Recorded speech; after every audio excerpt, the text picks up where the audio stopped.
from getting their hands on a gun. The NRA has fought for 20 years to put the records of those adjudicated mentally incompetent into the National Instant Check System.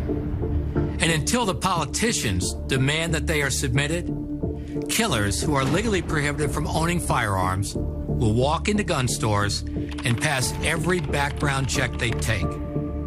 So if they really wanted to make a difference, the media would lead every newscast with a reminder that the names of millions of violent felons, so if they really wanted gangbangers and adjudicated mentally incompetent and dangerous people are missing from the background check system.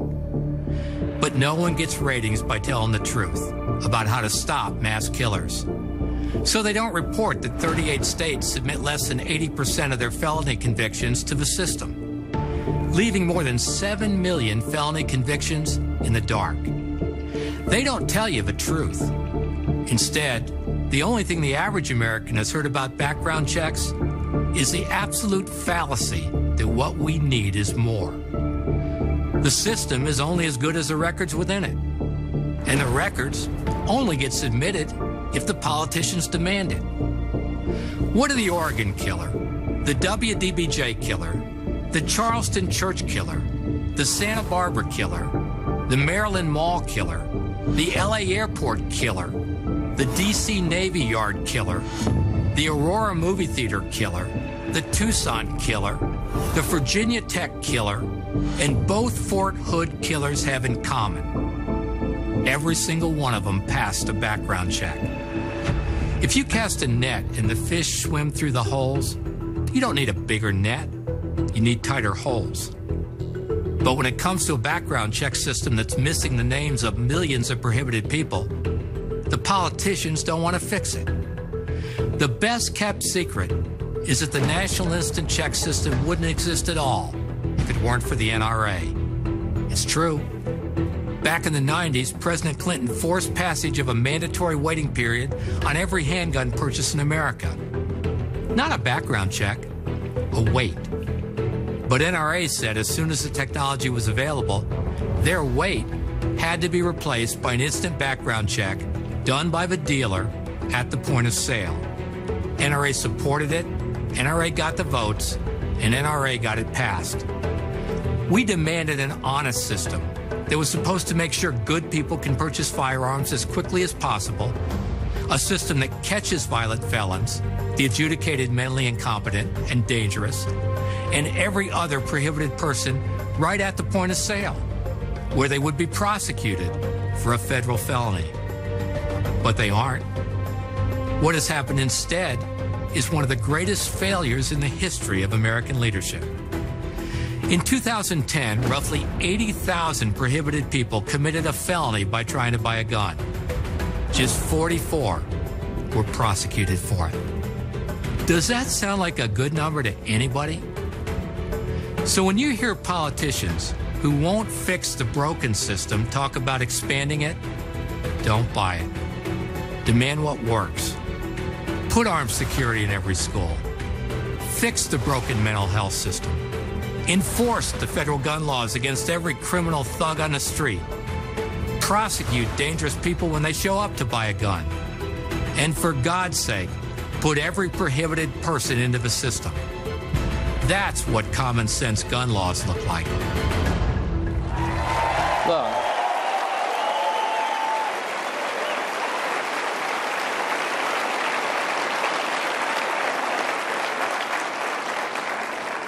you know, the whole discussion of the Second Amendment and the gun issue in this country has become so dishonest in the national media and so dishonest among the politicians that you can barely stand it. That's not a new video, as I said. I've said for years, that you can barely stand it. And I've been ignored by the same opportunists who don't give a damn.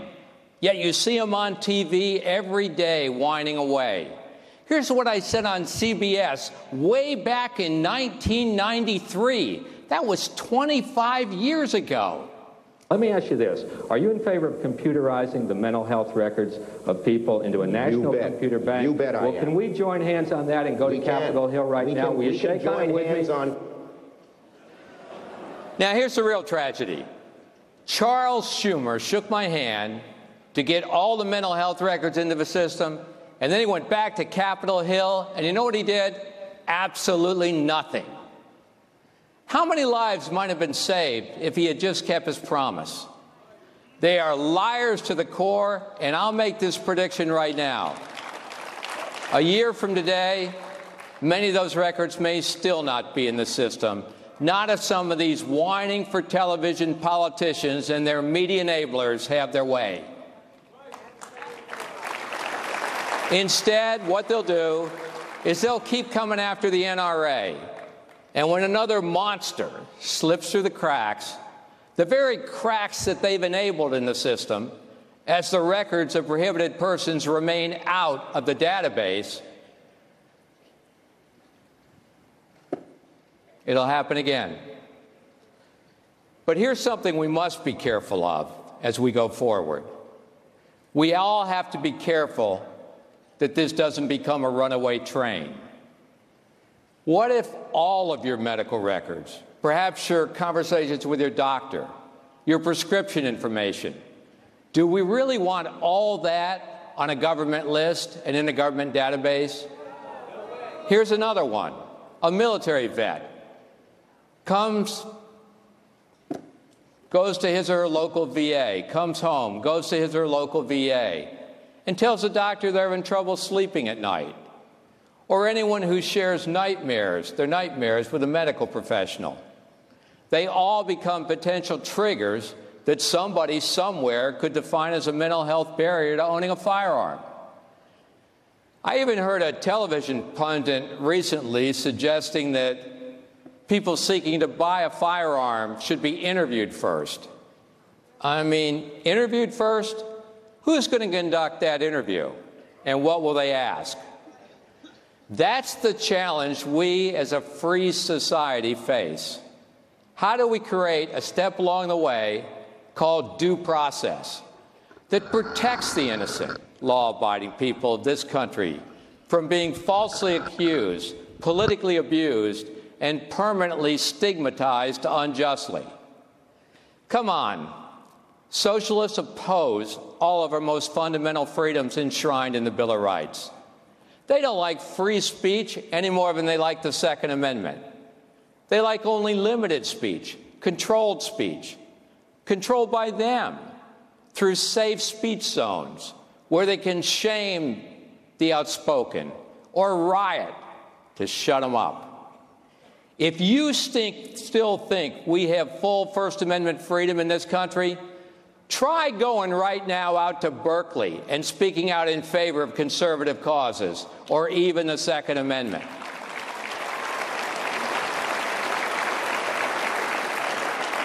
This growing socialist state dreams of manipulating school children to squeeze information about their parents. They'll be asking your kids if mommy and daddy spank them or what mommy and daddy feeds them for dinner. They'll want to know what TV shows you watch, what magazines, newspapers you read. And oh yes, do mommy and daddy own a gun? And all that private information will be entered into that ultimate list, that cloud of data storage that couldn't care less about due process and constitutional freedom and your privacy as an American citizen. And then it's just a short hop to the systematic destruction of our most basic freedoms in this country. And you all know what they are, but let me say them.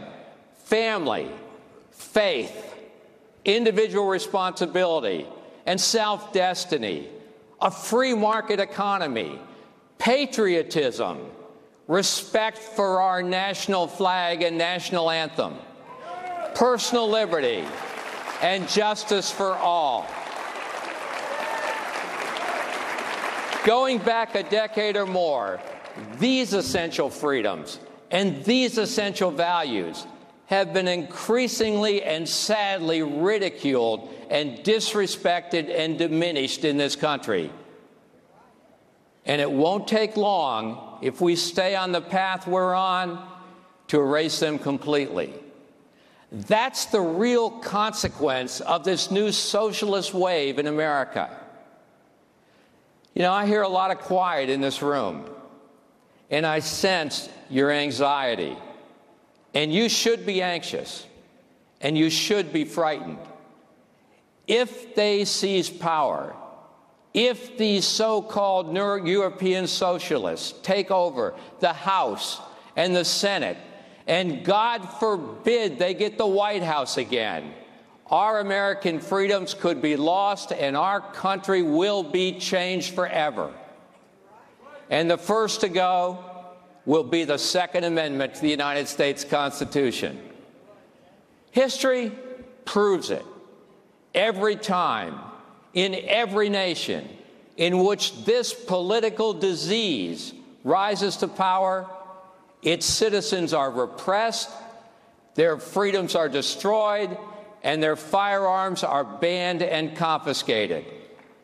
And it's all backed in this country by the social engineering and the billions of people like George Soros, Michael Bloomberg, Tom Steyer, and more, and gleefully promoted by those who have risen to power in the so-called national news media and seized control of social media to spread their propaganda. They don't tell us news, and you all know it, and people know it all over the United States. They say it to me every day. They don't tell us news. They tell us what we need to think. That's the way it is these days. On college campuses, a Communist Manifesto is one of the most frequently assigned texts. Karl Marx is the most assigned economist. And there are now over 100 chapters of Young Democratic Socialists of America at many universities, and students are even earning academic credit for promoting socialist causes. In too many classrooms all over the United States, and I know you think about this when you decide where you're going to send your kids to school, and your kids think about it too. The United States Constitution is ignored, United States history is perverted, and the Second Amendment, freedom in this country, is despised. You know, some people out there think the NRA should just stick to its Second Amendment agenda and not talk about all of our freedoms. But real freedom requires protection of all of our rights. And a Second Amendment isn't worth its own words in a country where all of our other individual freedoms are destroyed.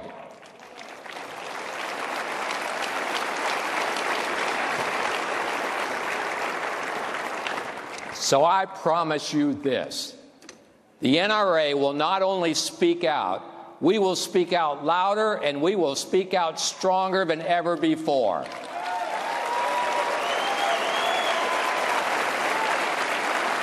We will do it through NRA TV and our media operations, which will expand to reach a growing audience of Americans that are looking all over this country for the truth.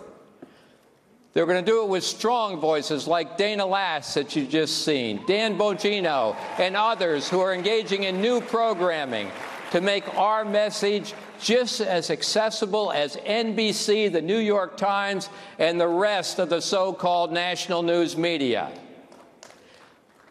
Let's be clear.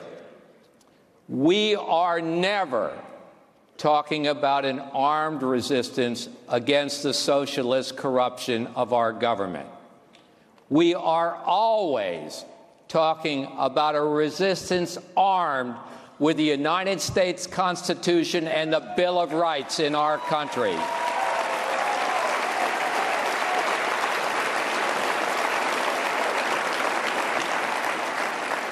The genius of those documents, the brilliance of America, of our country itself, is that all of our freedoms in this country are for every single citizen.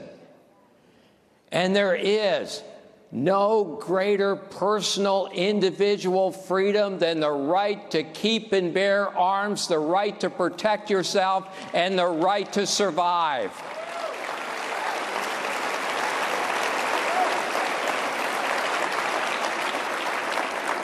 It's not bestowed by man, but granted by God to all Americans as our American birthright.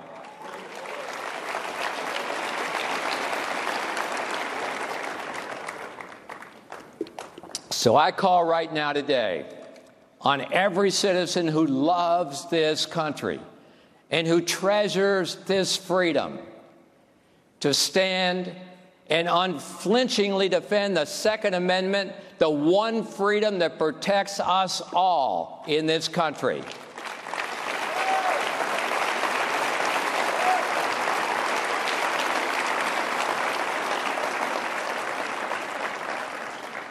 And I refuse to leave the stage until I say one more time that we must immediately harden our schools. Every day,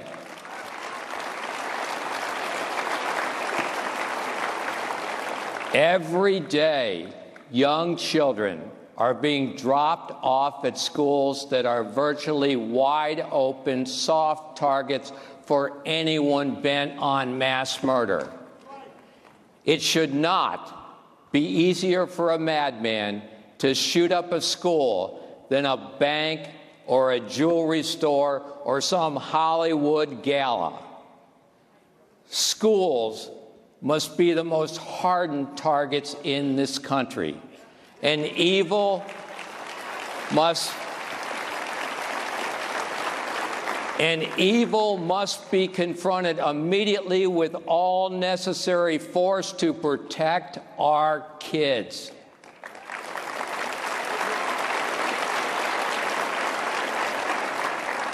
I said 5 years ago, after that horrible tragedy in Newtown, and I wish, oh God, I wish more had heeded my words.